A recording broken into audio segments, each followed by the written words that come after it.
Hello বন্ধুরা, কেমন আছেন সবাই? আমার স্বপ্নের পৃথিবী চ্যানেলে সকলকে জানাই স্বাগত। তো আজ আমরা গেছিলাম হাবড়া হসপিটালে। আসলে আমার মার হাতে বিড়ালে হাত ছেড়ে নিয়েছে। তো সেই জন্য ভ্যাকসিন দিতে গেছিলাম। তো ভ্যাকসিনের আজকে ছিল লাস্ট ডেট। তো মার ভ্যাকসিন দেওয়া হয়ে গেলে এদিকে আমরা চলে গেছিলাম কিছু কেনার জন্য। আসলে কাঁচা ছোলা খেতে কিন্তু দারুণ লাগে। তো ভ্যাকসিন দেওয়া হয়ে গেলে আমরা বাড়ির পথে রওনা দিচ্ছিলাম। তো এটা হচ্ছে তোমার হাবড়া, নতুন একটা হসপিটাল তৈরি হচ্ছে। হসপিটালটা কিন্তু বেশ ভালোই। আর এদিকে প্রচণ্ড রোদ্দুর বলে আমি মাথায় ওড়না দিয়ে নিয়েছিলাম। তো তারপরে গেছিলাম একটা মলের ভিতরে জামা কাপড় কেনার জন্য।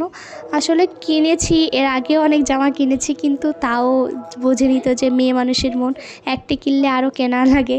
তো গেছিলাম কিনতে। তো কেনা হয়ে গেলে আমরা যাচ্ছিলাম বাড়ি থেকে রওনা। তো হ্যাঁ, আপনাদের একটা কথা বলার আছে যে আমাদের উইকলিক একটা চ্যালেঞ্জ দিয়েছে কয়েকগুলো ফলোয়ার্স বাড়ানোর জন্য। তো আপনারা একটু ভিডিওটা শেয়ার করে দেবেন, তাহলে আমার অনেক ভালো হবে। তো এদিকে কেনাকাটা করে আমি চলে এসেছিলাম বাড়িতে। ওকে, বাই, টাটা। আজকে এটুকুই, আবার দেখা হচ্ছে পরের ব্লগে। ভিডিওটা কেমন লাগলো অবশ্যই কমেন্টে বলেন। Bye, tata.